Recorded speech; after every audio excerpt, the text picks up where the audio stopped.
ஒரு புறம் பார்த்தால் மிதிலையின் மைதிலி, மறுபுறம் பார்த்தால் காவிரி மாதவி. இன்னுமா புரியலை?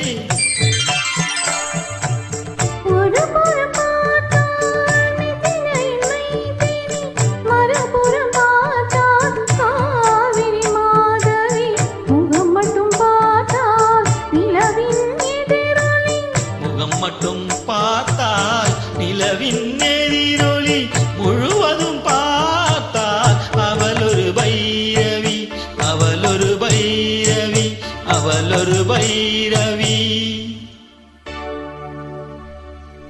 அதிசயம்